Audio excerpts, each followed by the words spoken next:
वायुमंडल में 99% भाग पर किन दो गैसों का विस्तार है। ऐसे क्वेश्चन है जो बहुत पूछे जाते हैं आपके, तो आपका रिवीजन हो जाएगा। अगर आते हैं आपको क्वेश्चन तो भी वीडियो फुल वॉच कीजिएगा, आपका रिवीजन अच्छे से हो जाएगा। तो आपका ऑप्शन है ओजोन एवं ऑक्सीजन, आर्गन एवं ओजोन, आपका नाइट्रोजन एवं ऑक्सीजन, या आपका कार्बन डाइऑक्साइड एवं आर्गन। तो आपका 99% भाग पर किन दो गैसों का विस्तार है दोस्तों, आपका कौन सा ऑप्शन सही हो जाएगा, नाइट्रोजन एवं ऑक्सीजन। नाइट्रोजन कितनी पाई जाती है आपकी 78% क्या है, नाइट्रोजन है। और ऑक्सीजन आपकी कितनी हो जाएगी, 21% ऑक्सीजन पाई जाती है वायुमंडल में। अगर बात करें दोस्तों CO2 की, तो आपकी 0.03% क्या है, CO2 यानी कार्बन डाइऑक्साइड है, जो वैश्विक तापमान के लिए उत्तरदायी गैस है, यानी ग्लोबल वार्मिंग के लिए। तो आपका ये परसेंटेज CO2 का वायुमंडल में पाया जाता है। तो फिलहाल इस क्वेश्चन का राइट ऑप्शन आपका सी हो जाएगा। तो आपका बढ़ते हैं दोस्तों अगले क्वेश्चन की तरफ। अगला क्वेश्चन आपका शानदार क्वेश्चन है। कुछ पक्षी हमारी तुलना में 4 गुना अधिक दूरी तक देख सकते हैं, वो कौन है, चील, बाज, गिद्ध, बाज, कबूतर, तोता, फाख्ता, कौवा, मोर, या कौवा, चील, बुलबुल। तो यहां से देखेंगे बहुत इंटरेस्टिंग चीज मैं आपको बताने वाला हूं, इसमें आपका क्वेश्चन सही हो जाएगा। फिलहाल राइट आंसर ऑप्शन ए के साथ जाएगा। चीते की चाल पर और बाज की, चीते की रेस पर और बाज की नजर पे कभी भी संदेह नहीं करना चाहिए। तो चील, बाज और गिद्ध इस क्वेश्चन का राइट आंसर होगा। फाख्ता जो एक ऐसा आपका पक्षी है जो कैक्टस के कांटों के बीच अपना घोंसला बनाता है, ठीक है, इस बात को आपने अच्छे से सुना। अगर कौवा की बात करें तो ये सबसे ऊंची डाल पर अपना पेड़ पर सबसे ऊंचे घोंसला बनाता है। और बुलबुल की बात करें तो दोस्तों बुलबुल पक्षी के नर और मादा दिखने में क्या होते हैं, समान होते हैं, ठीक है। यहां तक आपको बहुत क्लियर हो गया। बढ़ेंगे अगले क्वेश्चन की तरफ। अगला क्वेश्चन देखिए, निम्नलिखित में से कौन विश्व उष्मायन का कारण है, मृदा प्रदूषण, वायु प्रदूषण, जल प्रदूषण, या ध्वनि प्रदूषण। तो विश्व उष्मायन यानी ग्लोबल वार्मिंग का कारण क्या है दोस्तों, आपका वायु प्रदूषण इस क्वेश्चन का राइट आंसर हो जाएगा। सबसे ज्यादा प्रदूषित कौन करता है, वाहनों से निकलने वाला जो धुआं होता है आपका, वो सबसे ज्यादा प्रदूषित करता है, ठीक है। तो इस क्वेश्चन का भी राइट आंसर आपको पता चल गया। अगला क्वेश्चन देखेंगे।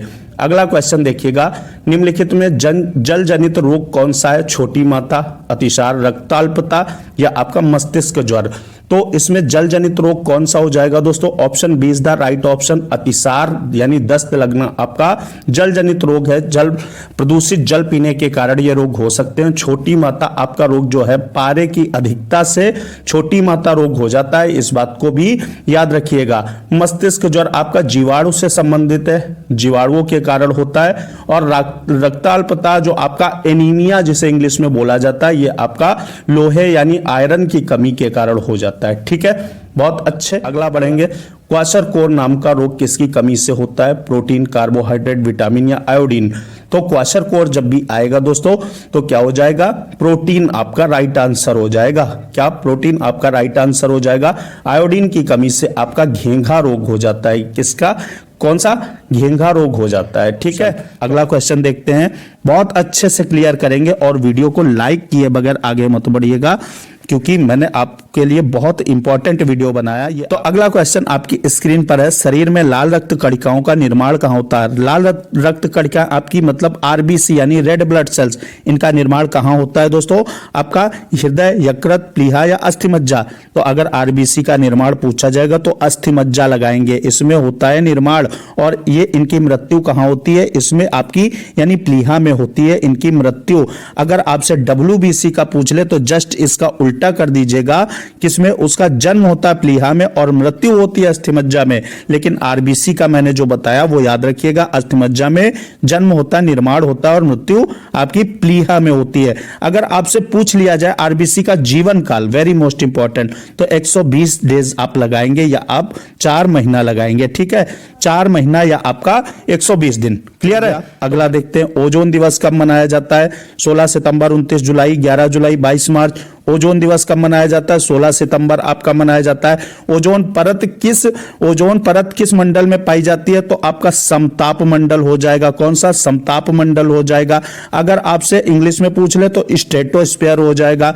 अगर आपसे पूछे ओजोन परत हमारी किससे रक्षा करती है, तो सूर्य से आने वाली हानिकारक आपकी पराबैंगनी यानी अल्ट्रावायलेट रेस से हमारी प्रोटेक्शन करती है। इतने क्वेश्चन क्लियर हो गए। 29 जुलाई आपका विश्व टाइगर दिवस मनाया जाता है। क्या विश्व टाइगर दिवस। अगर भारत का टाइगर स्टेट पूछे तो मध्य प्रदेश लगाइएगा, ठीक है, मध्य प्रदेश हो जाएगा। तो 29 जुलाई को टाइगर दिवस आपका होता है। 11 जुलाई को जनसंख्या दिवस होता है। कौन सा? जनसंख्या दिवस आपका 11 जुलाई को मनाया जाता है। 22 मार्च को आपका जल दिवस मनाया जाता है, विश्व जल दिवस। अगला क्वेश्चन आपके सामने है। क्या क्वेश्चन है? निम्न में से किसका निर्माण हमारे शरीर में नहीं होता? एंजाइम, प्रोटीन, हार्मोन या आपका विटामिन ए। तो आपका एंजाइम, प्रोटीन और हार्मोन का निर्माण शरीर के अंदर ही होता है, जबकि शरीर में ही होता है, जबकि विटामिन ए का जो निर्माण है, विटामिन ए हम बाहर से लेते हैं, विटामिन ए बाहर से लेते हैं। और विटामिन ए का रासायनिक नाम की बात करें तो हम सब जानते हैं रेटिनॉल आपका विटामिन ए होता है। इसकी कमी से आपका रतौंधी नाम का रोग हो जाता है, ठीक है। यहां तक क्लियर? बिल्कुल। बढ़ेंगे दोस्तों, अगला क्वेश्चन देखेंगे। अगला क्वेश्चन, निम्नलिखित में से कौन सी नदी बंगाल की खाड़ी में गिरती है? ऑप्शन ए सुवर्णरेखा, ताप्ती, नर्मदा या आपका सिंधु। तो कौन सी नदी आपकी बंगाल की खाड़ी में गिरती है? इसमें आप ऑप्शन आपका सुवर्णरेखा सही हो जाएगा। झारखंड, आपके झारखंड राज्य में स्थित है ये आपकी नदी है। और रांची जो आपका झारखंड की राजधानी है वो सुवर्णरेखा के तट पर ही बसी हुई है, सुवर्णरेखा के किनारे। यहाँ हुंडरू जलप्रपात है आपका। कौन सा? हुंडरू जलप्रपात अगर पूछेगा तो आपका सुवर्णरेखा नदी पर झारखंड राज्य में है। बाकी आपकी ताप्ती, नर्मदा और सिंधु ये सब कहां गिरती हैं? अरब सागर में गिरती हैं। और आपकी सुवर्णरेखा बंगाल की खाड़ी यानी बे ऑफ बंगाल में गिरती है। गंगा भी आपकी बंगाल की खाड़ी में गिरती है।